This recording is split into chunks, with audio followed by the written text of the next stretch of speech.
시청자 여러분 안녕하십니까? 계속해서 대구 경북 소식입니다. 지난해 기준으로 대구에 있는 유치원은 370곳입니다. 이 가운데 사립 유치원은 공립 유치원보다 2배 이상 더 많습니다. 원화 수를 보더라도 사립이 공립보다 5배 넘게 더 많습니다.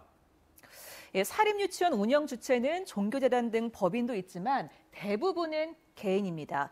최근 불거진 사립유치원 비리를 보면 과연 아이들이 교육 대상으로 존중받고 있는지 아니면 돈을 벌기 위한 수단이 된 건 아닌지 걱정스러운데요. 이런 가운데 오늘 전국 시도교육청 가운데 처음으로 대구시 교육청이 감사에 적발된 사립유치원 실명을 공개했습니다. 첫 소식 이상원 기자가 보도합니다. 유치원생을 위한 교육 예산을 설립자 개인차를 사고 자동차세를 내고 기름값으로 쓰고 콘도 회원권을 사는 데 썼습니다. 이렇게 공금을 부적절하게 사용한 대구 사립유치원들의 이름과 구체적인 감사 지적 사항이 대구교육청 홈페이지에 공개됐습니다. 전국 시도교육청 가운데 처음입니다. 당연히 학부모들이 거세게 반발하고 있습니다. 비리 유치원을 즉각 퇴출시키라는 요구입니다. 적반하장이라는 거죠. 비리를 저지른 사람들이 자기들이 교육자인 척하면서 자기들이 오히려 피해자인 척하는 게 학부모들이 제일 열을 받고. 학부모들의 인터넷 모임에도 비리 유치원에 대한 분노와 배신감을 표출하는 댓글들이 이어지고 있습니다. 대구 사립유치원 연합회는 대구는 다른 지역과 달리 4년마다 정기감사를 받아와 건수가 많아 보이지만 내용은 무겁지 않은 것들이라는 반응을 보이고 있습니다. 다음 달 신입 원화 입학 설명회를 준비하던 일부 사립유치원들은 명단 공개를 전후해 학부모들에게 설명회 연기를 통보했습니다. 대구교육청은 사립유치원 비리의 상당 부분을 차지하고 있는 회계 부적정 사례를 개선하기 위해 컨설팅을 강화할 계획입니다. 소규모 사립유치원들이 회계 제도가 정착되지 않아서 좀 감사 수감도 어렵고 좀 어려워하는데 그거는 유아특수과에서 해당 부서에서 회계 컨설팅을 실시하려고 합니다. 학부모들의 반발이 갈수록 커지고 있지만 사립유치원들은 진정성 있는 사과와 재발 대책을 내놓기보다는 눈치 보기에만 급급하고 있습니다. MBC 뉴스 이상훈입니다. 공공기관 친인척 채용 비리 의혹 사태가 일파만파 커지고 있습니다. 자유한국당 등 야당의 문제 제기에서 시작됐는데 취재기자와 몇 가지 짚어보도록 하겠습니다. 양관희 기자. 네. 서울교통공사에서 시작된 채용 비리 의혹, 지금은 대구 경북에 있는 공공기관으로도 확산되는 양상이지 않습니까? 네, 한국가스공사를 비롯해 지역이 입주한 공공기관 몇 곳의 사례가 보수 언론에 소개돼 여론의 문매를 맞고 있습니다. 그런데 기관뿐 아니라 노동계에서도 도를 넘은 흔들기다 이러면서 반발하고 있는데 그건 어떻게 된 겁니까? 네, 정규직 전환 제도가 특혜 채용 논란으로 변질돼선 안 된다는 지적인데요. 자유한국당 등이 주장하는 것처럼 고용 세습으로 볼 수 있는지 확인해봤습니다. 서울교통공사에서 불거진 친인척 채용 비리 의혹이 다른 공공기관으로 옮겨붙었습니다. 자유한국당 등 야3당은 고용 세습 의혹이 짙다며 국정조사 요구서를 제출했습니다. 공공기관 채용 비리 고용 세습 의혹은 비리 사례가 드러난 이들 기관뿐만이 아니라 국가 공기업과 지방 공기업을 막론하고 대구에 본사를 둔 한국가스공사와 김천의 한국도로공사의 경우 지금까지 정규직으로 전환됐거나 대상에 포함된 비정규직 가운데 임직원 친인척으로 확인된 사람은 가스공사 41명, 도로공사 4명입니다. 한국가스공사 감사실 고위 직원의 동생과 처남, 매제가 동시에 포함됐습니다. 1단계 공공기관의 정규직 전환은 지난해 7월 시작됐습니다. 그 이후에 친인척이 비정규직으로 들어와 정규직으로 전환됐다면 한국당 등이 문제 삼는 채용 비리로 볼 수 있습니다. 그러나 한국가스공사에서 임직원 채용 비리 의혹을 받는 41명은 전환이 시작되기 한참 전인 2000년부터 용역회사에 입사한 비정규직입니다. 한국도로공사에서 정규직으로 전환된 4명도 2009년부터 2016년 사이에 용역회사에 입사했습니다. 채용비리 논란을 의식해 한국도로공사는 전환이 시작된 지난해 7월 이후 입사한 비정규직 19명은 필기 시험 등이 포함된 공채를 통해 정규직으로 뽑았습니다. 정규직 대상자가 된 한국가스공사 비정규직 41명은 주로 청소와 경비 등을 맡고 있습니다. 한국도로공사에서 정규직으로 전환된 4명은 상황실에서 보조 역할을 해왔습니다.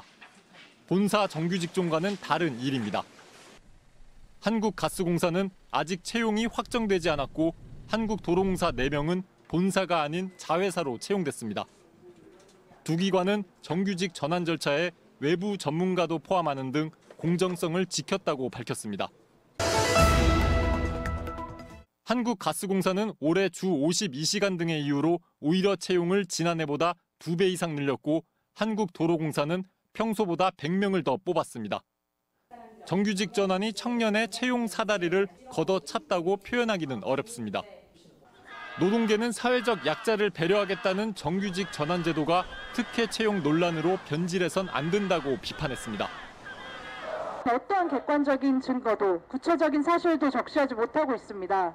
오로지 정규직 전환과 민주노총을 폄하하기 위해서 깎아내리기 위해서 거리낌 없이 반복하고 의혹이 불거진 부분은 철저히 조사해서 진실을 밝히고 절차에 비리의 여지가 있다면 보완책을 마련해야 하지만 정규직 전환 제도 자체를 부정적으로 봐선 안 된다는 지적입니다. MBC 뉴스 양관입니다. 이명박 전 대통령 소유 다스와 그 협력업체가 납품업체에 갑질을 한다는 의혹을 보도해드렸었는데요. 피해가 더 있는 것으로 드러났습니다. 이 업계에서는 줄도산 이야기까지 나오고 있습니다. 윤태호 기자가 취재했습니다. 자동차 부품업체를 운영하는 A씨는 다스 협력업체 G사에 자동차 시트용 부품을 납품했습니다. 부품을 공급한 지 1년이 지났지만 납품 대금 6천여만 원을 받지 못해 채권 가압류와 민사소송을 진행하고 있습니다. A씨는 다스의 또 다른 협력업체로부터도 받아야 할 대금을 받지 못했습니다. 공장을 유지는 할 수 있을 수는 있을지 모르지만 결국은 시간이 오래 가면 빚더미하고 회사가 도산하는 사태가 생깁니다. 이익을 창출할 수가 없습니다. 구조상. 하청업체에 갑질을 한다는 논란이 불거진 다스의 협력업체 두 곳 모두 이명박 전 대통령 소유로 판결난 다스와 깊숙이 연관된 업체입니다. 대표적인 갑질 행태는 가격을 무리하게 깎는 납품가 후려치기입니다. 납품 물량을 갑자기 많이 요구한 뒤 납품 차질이 생기면 책임을 납품업체에 떠넘기고 이를 빌미로 결국엔 납품 대금으로 준 어음을 묻어내는 게 공식처럼 돼 있다고 업체들은 말합니다. 다스의 100% 외주를 받고 있는 업체들은 말 못하고 또 거기에 순응하면서 가겠죠. 그러다가 문제가 되면 또 회사 문 닫고 이러는 상황인 것 같은데. 이런 갑질 피해가 비단 다스와 그 가족 회사만의 문제는 아니라고 자동차 업계는 말합니다. 원청업체의 갑질이 갈수록 교묘해지면서 협력업체 줄도산 우려가 나오고 있습니다.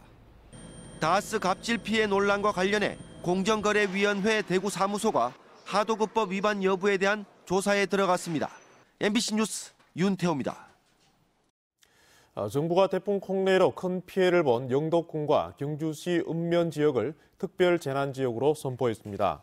특별재난지역으로 선포된 영덕군과 경주시 외동읍 양북면에는 피해 복구비 일부가 정부로부터 추가로 지원되고 재난지원금과 함께 전기요금과 같은 공공요금도 감면해줍니다. 특별재난지역은 피해 규모가 시군은 45억 원에서 100억 원, 읍면은 4억 5천만 원에서 10억 5천만 원을 초과해야 선정됩니다. 한반도에 평화의 봄 기운이 감돌고 있습니다만 사드가 임시 배치된 성주 소성리 주민들은 추운 겨울을 준비하고 있습니다. 지난 4월 같은 격렬한 충돌 때보다 오히려 지금 같은 소강 상태가 더 걱정이란 겁니다. 박재영 기자가 취재했습니다. 매주 2번 열리는 소성리 주민들 집회는 여전히 사드 관련 정보와 소식을 공유하는 자리입니다. 지난 4월 23일 주민과 경찰의 충돌 이후 겉보기에 소성리는 안정을 되찾은 듯 보입니다. 하지만 속사정은 타들어가고 있습니다. 우선 사드 문제가 관심 밖으로 밀려났습니다. 지난 4월 충돌 당시 공무집행을 방해했다는 이유 등으로 진행되는 경찰 조사, 재판 등도 소성리의 일상을 흔들어 놓고 있습니다. 평화는 그저 주겠지라고 하는 그런 많은 우리 국민들의 외면 속에서 어쩌면은 더 처절하게 고립되어서 저희들이 이 정말 힘든 그런 겨울을 또 보내야 될 것 같습니다. 사드 기지에는 레이더와 발사대 6기가 들어와 1개 포대가 이미 완성돼 있습니다. 장병들 생활 개선 공사도 마무리돼 임시 배치 딱지를 떼고 최종 배치를 결정하는 일만 남았습니다. 국방부는 앞으로 사드 기지를 어떻게 운용할지에 대한 막바지 계획을 수립하고 있습니다. 이 계획을 토대로 일반 환경 영향 평가를 거쳐 임시 배치된 사드는 최종 운명을 결정합니다. 이르면 내년 안에 이 모든 과정이 끝납니다. 주민들은 정부와 미국, 중국 등 누구도 사드라는 단어 자체를 언급하지 않는 침묵을 견디기 힘들어하고 있습니다. 남북 정상회담 등 평화 정세가 이어지는 가운데도 소성리 주민들은 여전히 사드의 존재 이유를 정부에 되묻고 있습니다. MBC 뉴스 박재영입니다.